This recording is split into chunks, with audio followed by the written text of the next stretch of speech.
મારા ઘરે જવું છે, રજા આપો. ઘણા સમય સુધી આવું ચાલ્યું અને એક દિવસ ખૂબ મોજ ભજન મંડળીમાં ચાલી અને મોજ એવી ચાલતી. રવિ સાહેબ ઊભા થઈને કે બાપા રજા લો. કે શું છે તારો રવિ? કે બાપા મારે ઘરે જવું, ઘરે ના જો તો મારી પત્ની ના પીઓ. તો પાણી ના પીઓ શું થાય? કે મરી જાય. મારી માં જમતી નહીં, કે ના જમે તો કે મરી જાય. તો આટલો બધો પ્રેમ કરે છે તારી પત્ની તારી માં, કે હા બાપા હું ના જઉં ને તો મારી માન મારી પત્ની મને મારે જવું પડે. આ તો ગુરુનું વચન તારે બોલવાનું કઈ નહીં. જા રવિ સાથે નીકળી ગયા. નીકળી જાય ઘરે જઈને જોડી આપણે બેસી ગયા. બેસે તો એમના પત્ની પાણીનો ગ્લાસ લઈને આવ્યા. બોલે નહીં, બે ત્રણ વખત કીધું કે સામે આ પાણીનો ગ્લાસ ના પીધું. શંકા પડી રાત્રમાં આવ્યા છે અને એ વખતે આ બધું ખૂબ ચાલતું, બધું વળગાડતું આ બધું હોય એમને થોડું ડર ઘૂસી ગયું. એટલે એમને જે એમના સાસુમાં વાત કરી, આયા છે પાણી લેતાની વાત તમે આપી આવો ને, કદાચ તમારા હાથે કદાચ મારાથી રીતે આવ્યા હોય માં ગયા એમને ત્યાં રહી પાણી પી લે.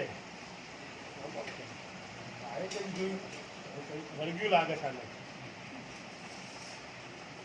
એને વાત કરી ભગવાતા રવિને તો મારું કંઈ ખબર નહીં પડી.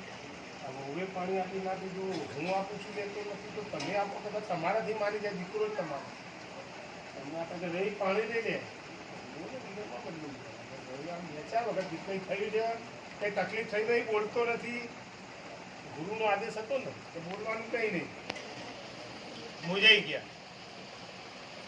એક કામ કર, પેલા મંદિરના પૂજારી બોલાવી લે. આપણે જોશે તો ખબર પડી જશે.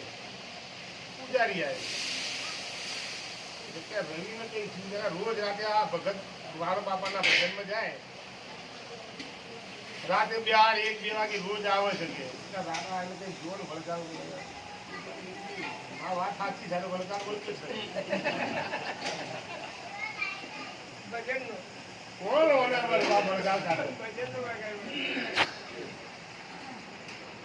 કે બાપા વળગાડ તો મારાથી ના છે. આપણે પેલા બાપુ છે ને એમને બોલાવવા પડશે. બાપુને બોલાવો. આપણે બહુ કરી ગામના આચાર્ય હતા, પંડિત હતા. આખું ગામ ધીરે ધીરે ભેગું થવા માંડ્યું કે રવિ સાહેબને વળગાડ વળગ્યો છે. એમ કરતા 4 વાગી ગયા.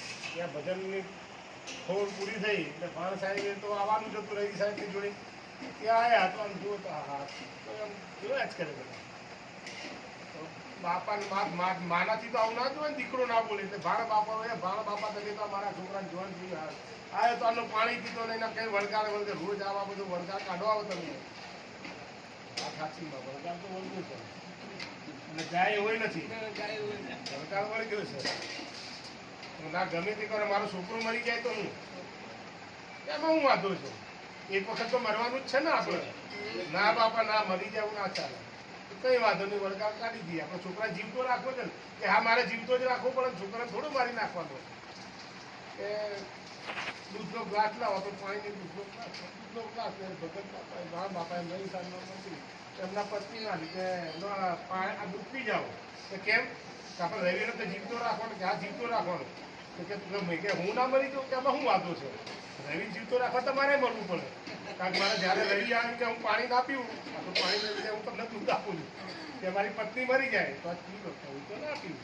જઈ આજી જીવી એટલે બા તમે દીકરો તમારો છે, જીવતો રાખવો છે ને, કે આ જીવતો તો રાખવો જ પડે. તો તમે પી જાઓ. કે ના મારે જીવતી રહેવાનું. છોકરા માટે કે છોકરો તો એવો કે મારા વગર મારી માં ખાય નહીં, પાણી પીવાની મરી જાય તો દીકરાને જીવતા રાખવામાં તમારે શું આધો મરી જાય? તો અમે એક વખત તો મરવાનું જ છે ને. કે ના હું ના પીવું. કે બાપા તમે પીવો. કે ના હું તો ના પીવું. કે રવિ મરી જાય ના, પણ રવિ તો જીવતો રાખો તો પણ તમે પી જાઓ. તો કે મારે મરવું નથી, મારે જીવવું છે. તો પણ તો શું કરું? હું પી જાઉં? કે તમે પી જાઓ તો હું મરી જાઉં તો કે ચાલશે. કે કઈ વાત રવિ મારો શિષ્ય છે. રવિ કે હા બાપુ. કઈ નથી. મેં કીધું તો રવિ મારે રોજ બરાબર ભજન આમ જાતી હોય 12:30 વાગે કે બાપુ મને રજાનો મારી પછી મારા વગર પાણી પીતી નથી. આ તો મેં પ્રમાણ જોયું. માં મારા વગર ખાતી નથી. ત્યાંથી પછી રવિ સાહેબે